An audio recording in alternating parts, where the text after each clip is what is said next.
This is the dilemma at the moment. How can we do it? But the question is how to integrate your enlightenment into society. It's not a question of survival. You survive. What I'm seeing and what the hell is that stupid answer from Anonymous down there with the cult ravings, WTF are you talking about, man? You need to be looked at by an agency quick. Is that you are finding it difficult to integrate your awakenings. This is okay. It's going to happen at some point. Disassociation will happen. Depression may also set in, and a whole other wide range of emotions. Buddha didn't speak for many, many days after his enlightenment. What is there to say? Only at the begging and urging of his cousin Ananda did he even start to teach, and that took a long while to do also. It wasn't like he gained enlightenment, stood up, and immediately started to teach. Hell no. You have to take it all in and absorb it into your being. It took him that long to understand how he was even going to speak about it.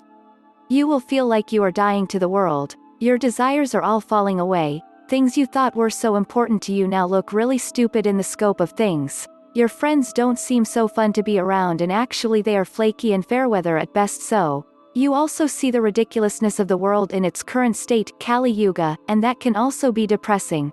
Many factors will come into play. You are dying to the world and awakening into true reality. All those layers of you have been stripped away and you feel empty, like you don't belong to all of this. Looking out the window. Do you have a guru or lama? I mean, at this stage, this is who you need to be around most because they understand what you are going through and they can give you a sadhana or practice to do to dissipate these feelings. And also help you karmically with this also. Your guru is the cave that protects you in the bad storm. The other factor is wisdom and compassion and the skillful means to execute them properly, for all sentient beings, and this includes yourself also. Remember, in essence you are one, but duality has a firm grip on everything, so you have to break through those feelings of separation, and the way to do that is through compassionate activity. And I don't just mean human beings. You get immense karmic benefits to helping animals if you're not fond of humans just yet. Then work your way up. Start small. This will make you feel that you're not an empty vessel, and what is the purpose?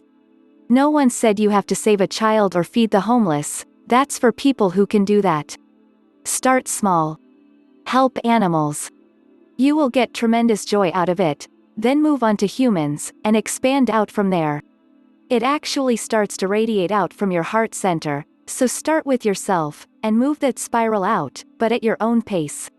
I understand what you may be going through if you are going through such a phase, and all I can say is practice harder, meditate longer, because you are close to other meditative states also.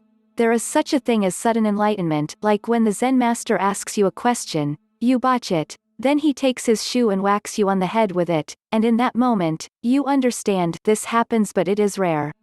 Most of it is a gradual process through years of sadhana.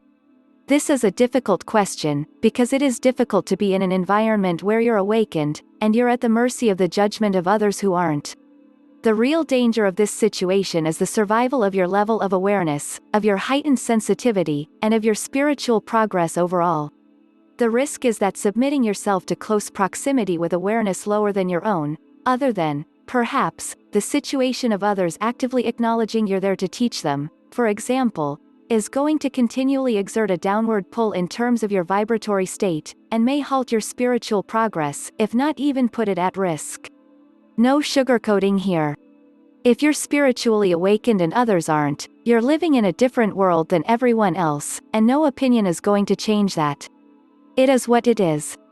Your awakened spiritual self is going to want to keep growing and expanding, flex its muscles, perhaps put its newfound knowledge into good use.